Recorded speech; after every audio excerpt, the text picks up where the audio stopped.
मैं वहाँ पे सेव कर रहा हूँ। So first command is use to create a database. आपको डेटाबेस क्रिएट करना है वहाँ पे, we have to create database.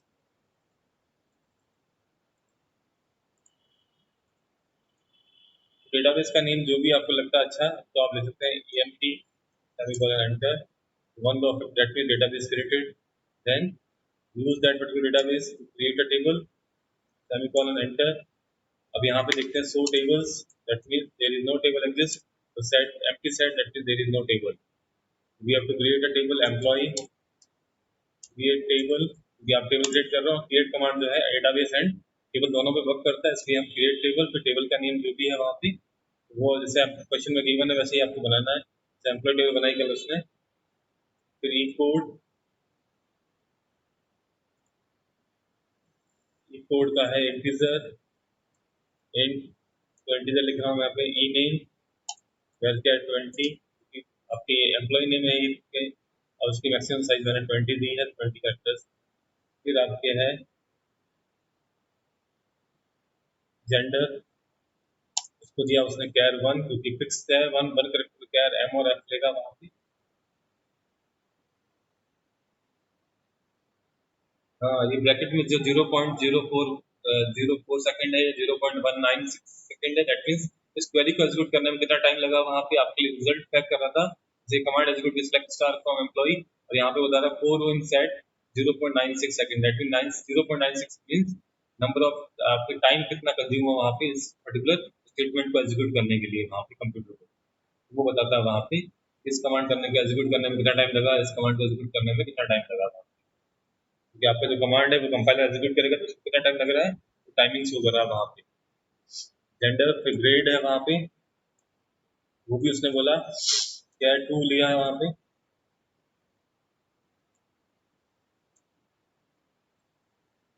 Create table employ, column के नेम आपको वन बाय वन लिखना है, ई कोड इंटीजर ई नेम स्पेस देके आपके वैल्यू क्या 20, जो हमें क्वेश्चन में गिवन है हम उसके अकॉर्डिंग डेटा ले रहे हैं वहाँ पे।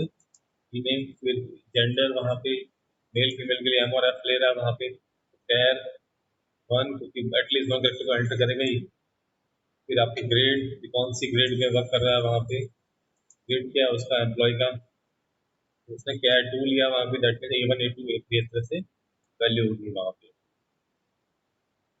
फिर सैलरी ग्रॉस लिखा वहाँ पे, सैलरी लिखते हैं हम डेसिमल,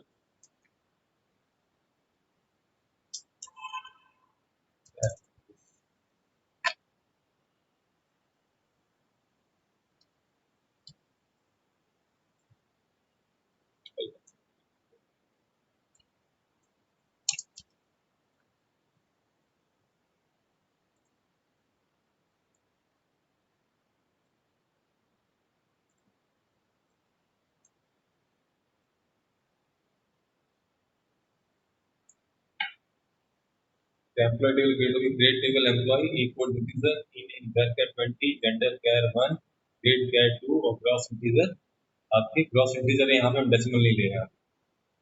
अभी हम इंसर्ट करनी है वैल्यू, तो इंसर्ट इनटू टेबल का नेम एम्प्लॉय, फिर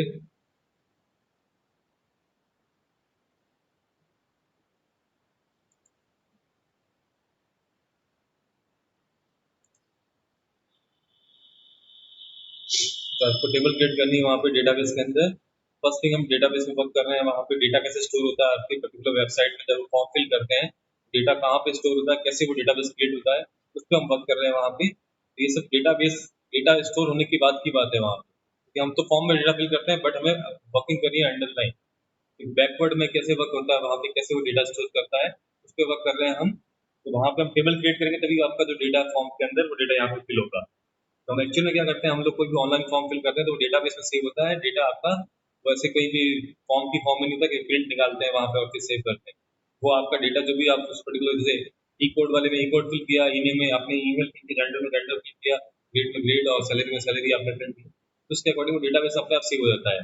और जब आप क्वेरी करते हैं तो वहाँ पे क्वेरी भी हम उस पर्टिकुलर फॉर्म से ही करते हैं, वहाँ पे वेबसाइट से ही करते हैं वहाँ पे। तो हमें वहाँ पे कोई क्वेरी हम लोग बिल्ड नहीं करते, बट हमें अंडरलाइन वर्क करना है डेटाबेस कैसे क्रिएट होता है, वहाँ पे टेबल कैसे बनाते हैं, डेटा कैसे सेव होता है वहाँ पे।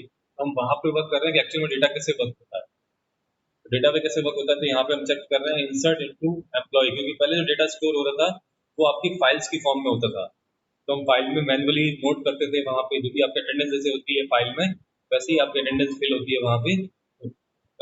पेन से आपकी अटेंडेंस फिल कर दी वहाँ पे फाइल की फॉर्म में। तो अगर मुझे डेटा आपका चेंज करना तो क्या होगा, वाइट में प्लेस करूंगा वहाँ पे आपका नाम काट के, या फिर न्यू एंट्री करूंगा वहाँ पे कि आपका। But in case of database मैं पुराने डेटा को अपडेट भी कर सकता हूँ वहाँ पे।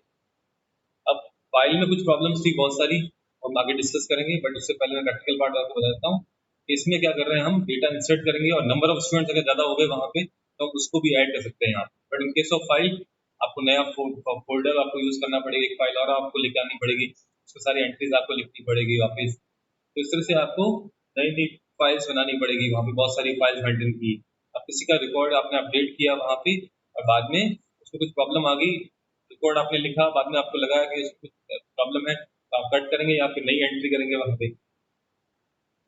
जैसे आपकी क्लास वाइज रिजल्ट है, आप फर्स्ट क्लास से स्कूल में पढ़ रहे हैं, फर्स्ट क्लास का रिजल्ट, सेकंड क्लास का, थर्ड क्लास का, फोर्थ क्लास का, फिफ्थ क्लास का, और सिक्स क्लास में आपने देखा कि मेरा नाम की स्पेलिंग गलत है, डेट ऑफ बर्थ ही गलत है, तो क्या होगा कि आपको फर्स्ट क्लास से लेकर सिक्स क्लास के सारे रेशियोज में अपने नेम और डेट ऑफ बर्थ को करेक्शन कराना पड़ेगा।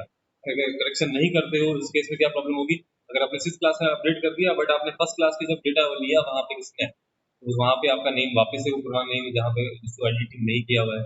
उसी तरह यहाँ पे हम एडिटिंग कर सकते हैं कभी भी, बट एडिटिंग जो होगी वो सब पे डिफेक्ट करेगी वहाँ पे। तो हम यहाँ पे इंसर्ट कर रहे हैं सारे डेटा यहाँ पे one by one, table create की वहाँ पे फर्स्ट, ये फॉर्म के टाइप क्या है वहाँ पे, फॉर्म में हम डेटा फिल करते हैं बट वो फॉर्म में स्टोर नहीं होता, वो कहीं डेटाबेस के अंदर स्टोर होता है, एक प्लेस होता है जहाँ पे सारा डेटा टेबल फॉर्म में स्टोर होता है। जब भी आपको रिक्वायरमेंट होती है वापस जैसे रोल नंबर डाला और आपके मार्क्स आ जाते हैं रिजल्ट के अंदर, जैसे आपके टेंथ का रिजल्ट आया होगा आपकी, जैसे roll number, school code, centre code डाल के, कैप्चा डाल के वहाँ पे आपका रिजल्ट मैच हो गया वहाँ पे, तो आपका रिजल्ट डेटाबेस में स्टोर है। सिर्फ हमें वहाँ पे सिर्फ रोल नंबर डालना है और वापस आपका रिजल्ट लेके आना है। वो उस तरह से क्वेरी सेंड करता है वहाँ पे, क्वेरी प्लेस करता है। तो हमने भी यहाँ क्वेरी क्रिएट की है कि आपके टेबल क्रिएट करने के लिए क्वेरी की, तो टेबल क्रिएट हो गई वहाँ पे। इंसर्ट करेंगे हम टू एम्प्लॉय वैल्यूज, हम इंसर्ट कर रहे हैं यहाँ पे, तो हम वैल्यू इंसर्ट करेंगे अकॉर्डिंग टू देयर सीक्वेंस। जब मैं कॉलम के नेम नहीं लिखता हूँ तो मैं सीक्वेंस में वर्क करूंगा, ई कोड, ई नेम, जेंडर, ग्रेड, ग्रॉस। ई कोड जैसे 1001 इंटीजर है, वहाँ पे ई नेम कुछ भी लिख दो राहुल, और ये डबल कोड्स में हम इनपुट करेंगे वहाँ पे।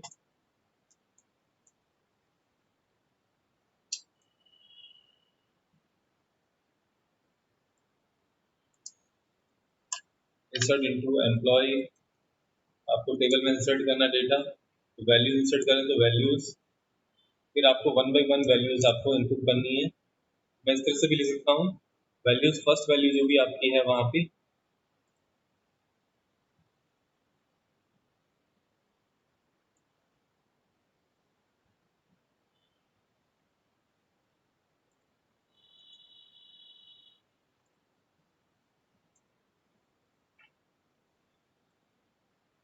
जो भी वैल्यूज है मैं यहाँ पे लिख रहा हूँ।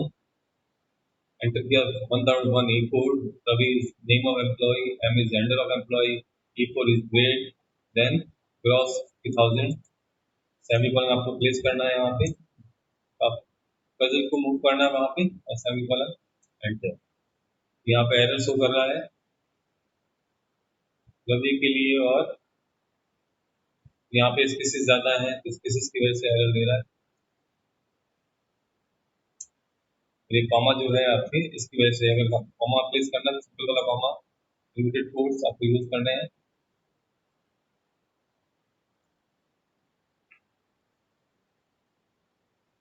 तो रवि, कई बार हम ये नॉर्मल कॉमा यूज करते हैं जो वर्ड में यूज आते हैं आपके, वो अगर यूज करोगे, कई बार तो हम वर्ड में टाइप करते हैं कॉपी कर देते हैं यहाँ पे, वो चीज प्रॉब्लमेटिक है यहाँ पे।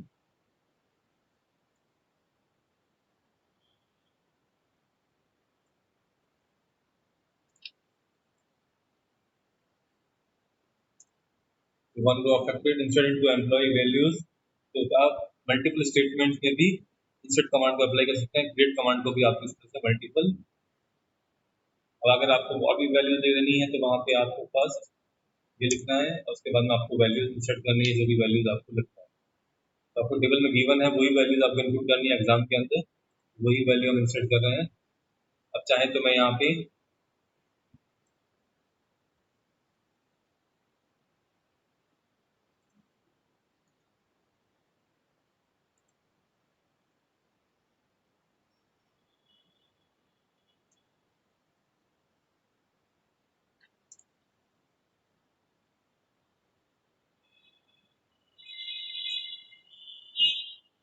वही एरर है वापस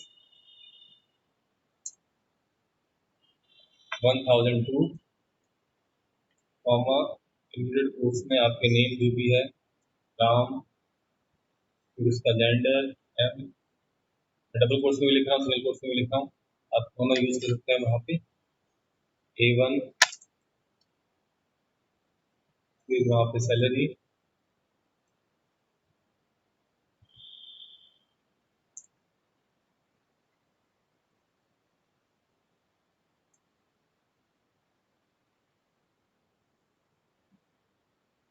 मैं वैल्यूज लिखना भूल गया यहाँ पे, तो वैल्यूज नहीं लिखोगे तो वैल्यू एक्सेप्ट नहीं करेगा, वैल्यू या वैल्यूज।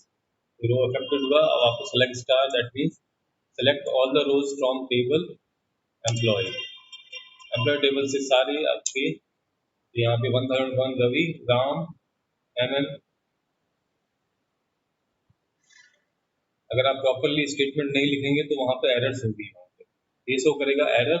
दैट मीन्स आपको चेंज करना है, जहाँ पे भी एरर आती है उससे पहले देखो लिखा हुआ 1012 से, तो आपको चेक करना है कि उसके पहले क्या एरर हो सकती है पॉसिबल। मैंने यहाँ पे आपके कमांड लिखना भूल गए, वैल्यूज लिखना भूल गए, दैट मीन्स सब कमांड का एक स्ट्रक्चर है वहाँ पे, अगर उस फॉर्म में आप स्ट्रक्चर नहीं लिखते हो, कमांड्स को नहीं लिखते हो, then compiler will give you error. तो एरर यहाँ पे आती है, आपको चेक करना कि एरर कहाँ पे है, इसलिए मैं एरर शो कर रहा हूँ यहाँ पे बहुत सारी। तो आपको एरर चेक करनी है कि कहाँ पे क्या चीज़ एरर है।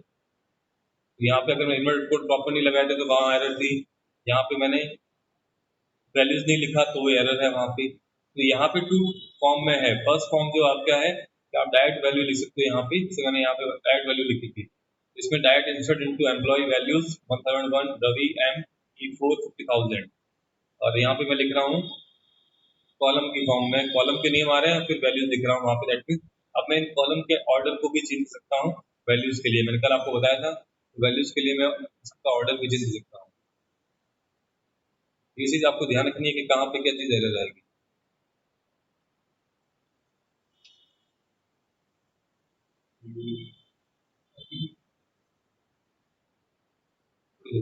पड़ेगा। सो अब मैं आपको बता रहा हूँ नेक्स्ट कमांड कौन सा अप्लाई करना है आपको। एरर तो हमेशा आएगी, आप लोग फर्स्ट टाइम वर्क करेंगे तो कुछ चीजें हम भूल जाएंगे वहाँ। तो यहाँ पे भी देखें पीडीएफ के अंदर, देखें पीडीएफ में देखें कि इंसर्टिंग नल वैल्यू। अब हमने दो वैल्यूज इनपुट कर दी वहाँ पे, कुछ भी वैल्यू डाली मैंने, कोई प्रॉब्लम नहीं है वहाँ पे। अब दो दूसरी वैल्यू को कह रहा है इंसर्टिंग नल वैल्यू, जो मैंने अगर आपको बताया to insert value null in a specific column we can type null without quotes and null will be inserted in that column. Example, in order to insert null value in ename column our table we write insert command as। अगर आपको null value input करनी है that means उस field को empty रखना है, कोई value आपके पास नहीं है, नेम नहीं है, उस केस में हम क्या करेंगे, वहां पे हम मैं इंसर्ट इनटू टेबल का नाम एम्प्लॉय, जो भी नेम है टेबल का वही आपको टाइप करना है, फिर वैल्यूज क्योंकि वैल्यू इंसर्ट कर रहे हैं हम, फिर आपके वैल्यूज आपको 1003 कॉमा। अब आपको नेम की जगह डालना है तो आप कैपिटल में अगर नल लिखना है, नो डबल कोट्स आपको यूज करना है। डबल कोट्स अगर आप यूज करते हैं तो उस केस में अगर आपकी नल वैल्यू आपको यूज आती है, हाँ थोड़े दिन में अगर छुट्टियां लेंगे तो बेटर रहेगा तो।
तो अभी हम ग्रेड्स डालेंगे, फिर सैलरी जो भी है उसकी यहाँ पे सैलरी वन इनपुट की 23,000। इसके लिए कोई डबल कोर्स आपको यूज नहीं करना, क्योंकि न्यूमेरिक वैल्यू के लिए मैंने आपको बोला है न्यूमेरिक वैल्यूज के लिए कोई कोर्स की रिक्वायरमेंट नहीं है। तो वापस में select star from employ name table, select star from that means select all records from employ table. यहाँ पे नल वैल्यू भी इंडिकेट हो रही है, और ये जो नल वैल्यू है, नल वैल्यू ये है यहाँ पे। अगर मैं डबल कोर्स में नल वैल्यू डालूंगा तो वो नल वैल्यू नहीं रहेगी, वो आपके एक नाम हो गया, नेम हो गया एम्प्लॉय का नल, वो भी एक्सेप्ट कर लेता है वहां पे। तो आपको ये ध्यान रखना है, कैपिटल में नल लिखते दैट मींस नो वैल्यू, अगर आपने डबल कोट्स में नल लिख दिया तो नल इज अ वैल्यू। मैं आपको पूरी वैल्यू इंसर्ट करके बता देता हूँ। डबल कोट्स में नल लिखा मैंने, वो भी वो एक्सेप्ट करेगा क्योंकि नल वहां पे। अब ये देखो, ये नल भी सेम दिखेगा यहाँ पे आपको आउटपुट के टाइम। 1003 दोनों को सेम ही आ गया। अब ये भी एक्सेप्ट कर रहा है वहां पे, तो आपको ध्यान रखना है वहां पे कि नल कौन सा है। नो वैल्यू का मतलब है कैपिटल में आप NU लिखेंगे वहां पे, बट वो इन्वर्टेड कोट्स में नहीं लिखना। अगर इन्वर्टेड कोट्स में लिखते हैं तो वो एक वैल्यू है वहां पे नल, वो नो वैल्यू नहीं है, उसका मतलब नल एक वैल्यू है वहां पे। दैट मीन्स नेम है किसी एम्प्लॉय का नल उस केस में। अब हम नेक्स्ट देखते हैं वहां पे।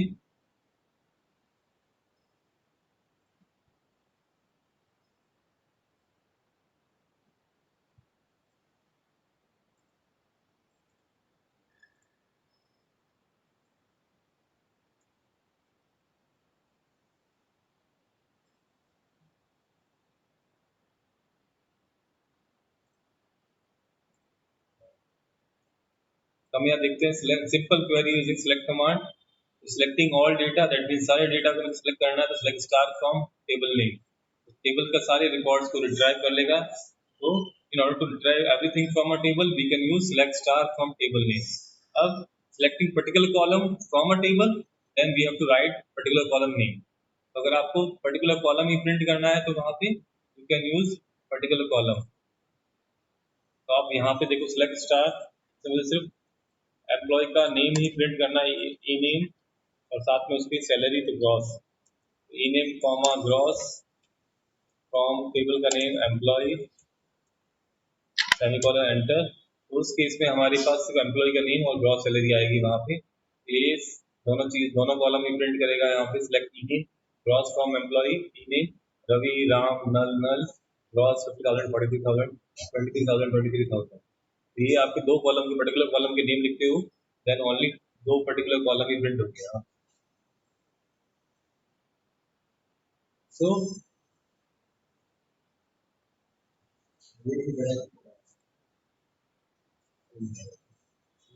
तो हम पर्टिकुलर कॉलम के नेम लिखेंगे यहाँ पे, और फ्रॉम टेबल कौन सी टेबल से है उस टेबल का name. Then in order to select only E name grade and gross column, command is select E name grade और ग्रॉस फ्रॉम एम्प्लॉय। इस तरह से आपको ध्यान रखना है क्या चीज कहाँ पे है।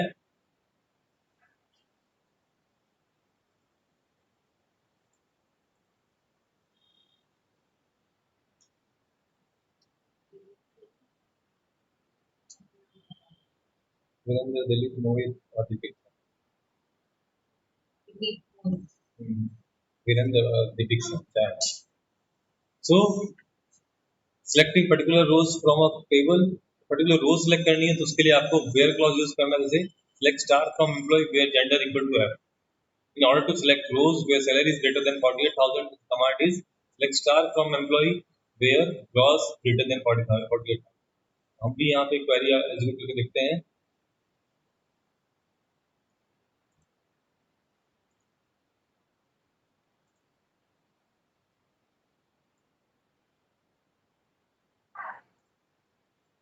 सो अब मुझे पर्टिकुलर रो सेलेक्ट करनी है जहाँ पे जो एम्प्लॉई है उसकी वैल्यू ग्रॉस सैलरी है दैट इज ग्रेटर देन 48,000। तो उस केस में हमारी क्वेरी होगी select star, that means all detail. जब आपको सेलेक्ट स्टार करना है दैट मीन्स ऑल डिटेल्स की बात कर रहा है, एम्प्लॉय इन्फॉर्मेशन की बात कर रहा है, display employ information where employ salary या salary is greater than 48,000। Select star from employ, जो सेम क्वेरी है ओनली पर्टिकुलर रो के लिए, तो that means where gross is equal to greater than कह रहा है तो ग्रेटर देन 48,000, सैलरी 48,000 से ज़्यादा है उनको सिलेक्ट करना तो ग्रॉस, और ये आ जाएगा ओनली रवि की जो सैलरी है यहाँ पे देखते हैं 48,000 से ज़्यादा है, 1,1 इक्वल रवि एंड E4 और 50,000। अगर वो बोलता है ओनली एम्प्लॉय का नेम डिस्प्ले करना है तो display employ name whose salary is greater than 48,000, then हम यहाँ पे सिलेक्ट स्टार की जगह पे in case of star we use only E name, तो एम्प्लॉय का नेम भी डिस्प्ले करना है इस केस में हम, तो हमें रवि डिस्प्ले होगा, दैट मीन 48,000 सिर्फ एक ही एम्प्लॉय का है और उसका नेम है रवि। क्वेरी में डिफरेंस है, यहाँ पे इन्फॉर्मेशन डिटेल की बात कर रहा है, एम्प्लॉय डिटेल की बात कर रहा है या एम्प्लॉय इन्फॉर्मेशन की बात कर रहा है, तो उस केस में हमारे पास जो स्पेसिफिकेशन नहीं है तब भी हम सिलेक्ट स्टार। अगर वो कहता है पर्टिकुलर एम्प्लॉय नेम ही डिस्प्ले करना है उस केस में रवि, तो ये ई नेम ही सिलेक्ट करेगा, select E name from employ. ये चीज हमें ध्यान रखनी है वहाँ पे कौन सी चीज कब हमें सिलेक्ट करनी है। फिर सिलेक्टिंग पर्टिकुलर रो के लिए आपको वेयर क्लॉज के बाद में कंडीशन देनी है वहाँ पे। अगर आपको पर्टिकुलर जेंडर के लिए चेक करना है, जैसे फीमेल के लिए चेक करना है कि कौन कौन फीमेल है वहाँ पे वर्किंग में, तो जेंडर इक्वल टू यहाँ पे हम डबल कोट्स में जो भी एफ एंटर कर देंगे, तो उस केस में जहाँ पे भी एंट्री देखते हैं एफ की एंट्री कहाँ पे जेंडर के अंदर, ये 1,3 दो बार है वहाँ पे, उसकी एंट्री आ जाएगी यहाँ पे। बट मैंने ई नेम लिखा तो ओनली नल नल आएगा, उनका नेम है नल नल, एक नल तो आपकी, और एम्प्लॉय हटा दूंगा, ई नेम हटा दूंगा और स्टार लगाता हूँ तो सारी डिटेल आपको शो करेगा, तो सारी डिटेल आपका select star for displaying all detail, all data, but in case of particular column you have to write column name, e name, e code, gender, grade, gross, comma करके सारे column के names को जो भी column आपको display करना है या क्वेरी में लिखा है वहाँ पे। सेकंड थिंग, अगर पर्टिकुलर रो सिलेक्ट करनी है तो वेयर क्लॉज के बाद में जेंडर इक्वल टू है। अब आपको नेक्स्ट जो है यहाँ पे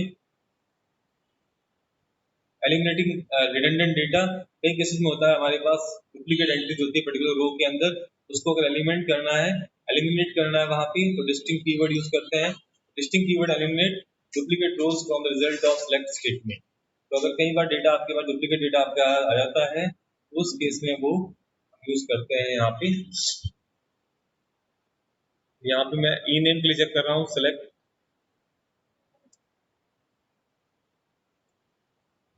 ई name from employ, only employ table में से मुझे ई नेम फाइंड आउट करना है, तो ई नेम है रवि राम नल नल।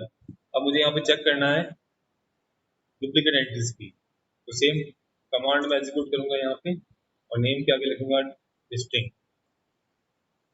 डिस्टिंग मींस डुप्लीकेट एंट्रीज को एलिमिनेट कर देगा, टेबल में से नहीं रिमूव करेगा, ओनली रिजल्ट्स में से। यहाँ पे हमारे पास कोई भी डिस्टिंक्ट वैल्यू नहीं है, तो डिस्टिंक्ट वैल्यू सारी डिस्टिंक्ट वैल्यू है, कोई भी डुप्लीकेट वैल्यूज नहीं है, तो ये जो नल है फर्स्ट वाला null that is a null value, no value indicate कर रहा है यहाँ पे, और सेकंड वाला नल जो है किसी एम्प्लॉय का नेम है। अगर सेम क्वेरी मैं यहाँ पे ई नेम की जगह पे आपके जेंडर पे अप्लाई करता हूँ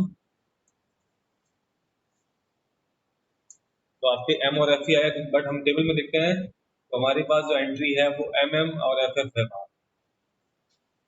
तो अगर मैं डिस्टिंग हटा दूंगा वहां पे उसके आगे से, तो वो ये जो एंट्री है दो बार शो करेगा।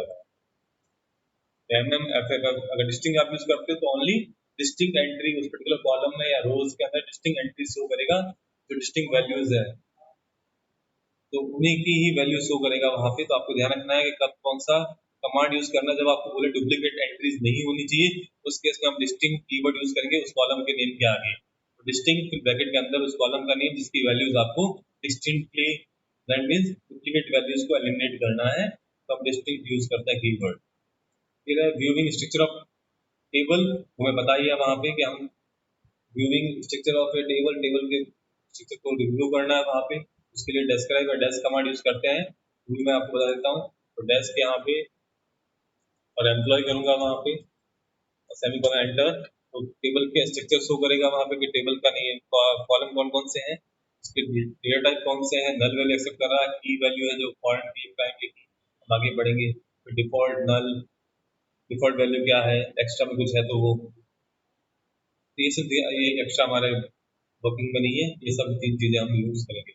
Field type of data, null value की बात करें जो नो वैल्यू नथिंग, की का मतलब प्राइमरी की, फॉरेन की, कैंडिडेट की जो भी है। तो डिफॉल्ट की बात में मीन्स अगर मैं वैल्यू इंसर्ट नहीं करता हूँ उस फील्ड की वैल्यू क्या होगी, नल। तो लास्ट क्लास में हमने पढ़ा था कि अगर मैंने वैल्यू नहीं डाली उस पर्टिकुलर कॉलम के अंदर तो ऑटोमेटिकली उतना वैल्यू ले रहा है वहां। अब मैं आपको बताता हूँ नेक्स्ट जो है यहाँ पे using column aliases. That means अगर कॉलम को अगर आपको दूसरा नेम देना है वहां पे तो उसके लिए कॉलम एलियासेस। अब मैं आपको बताता हूँ कॉलम एलियासेस की यूज क्यों आई, दूसरा नाम देने की रिक्वायरमेंट क्यों आई कॉलम्स को वहां पे। तो अगर हम यहाँ पे बोलता है कि आपको ग्रॉस सैलरी जो है उसको 10% इंक्रीज करना है, तो सेलेक्ट करना है डिस्प्ले सैलरी, आपको इंक्रीज करनी है, सेलेक्ट स्टार, सेलेक्ट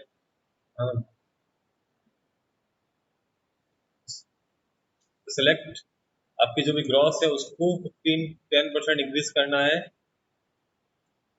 तो फॉर्मूला आपको पता ही होगा, कैसे करोगे, ग्रॉस प्लस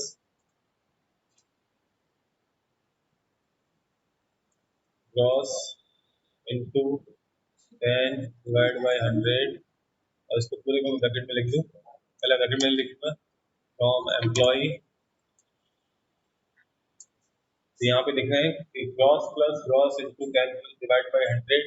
तो ओवरऑल ये फॉर्मूला देखो टेबल की हेडिंग में भी ये आ रहा है, बट मुझे कुछ और प्रिंट करना है वहां पे कि सैलरी, एक्चुअल सैलरी, वो उसकी जगह शो करना है। तो मैं इस टेबल को यहाँ पे शो करूंगा, तो यहाँ पे लिखूंगा एज,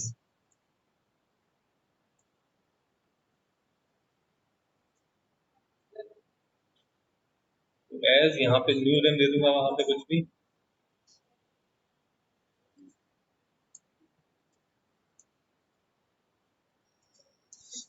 तो यहाँ पे कॉलम का जो नेम है पहले ये वाला रिजल्ट में आ रहा था और यहाँ पे आएगा एक्चुअल सैलरी। तो ये ओनली रिजल्ट के अंदर है, एक्चुअल में टेबल अगर मैं शो करता हूँ सेलेक्ट स्टार फ्रॉम टेबल का नेम आता है एम्प्लॉय, वहां पे अभी भी नेम वही है, क्रॉस ही रहेगा, वहां पे कुछ चेंजेस नहीं हो रहा, ये ओनली रिजल्ट के अंदर डेटा चेंज होगा। तो आज के लिए इतना ही, रिमेनिंग दो टॉपिक्स हम कल डिस्कस करेंगे। ये आप लोग प्रैक्टिस करके देखिए कि यहाँ तक कि मैं रोज डेली एक दो कमांड नया करवा रहा हूँ, सारे कमांड क्यों नहीं है, मैं वापस रिवाइज कर रहा हूँ पुराने कमांड। तो आप लोग भी ट्राई करके देखिए कैसे वर्क कर रहा है। कोई प्रॉब्लम हो तो आप व्हाट्सएप पे पर्सनल नंबर पे मेरे मैसेज कर सकते हैं वहाँ पे कि मुझे ये प्रॉब्लम आई, तो मैं उस समय आपको सॉल्यूशन दे दूंगा, और इन केस व्हाट्सएप के अंदर ही, और या फिर मैं नेक्स्ट डे क्लास में आपको बता दूंगा कि ये प्रॉब्लम है तो इसको कैसे सॉल्व करना है। So have a nice day, bye.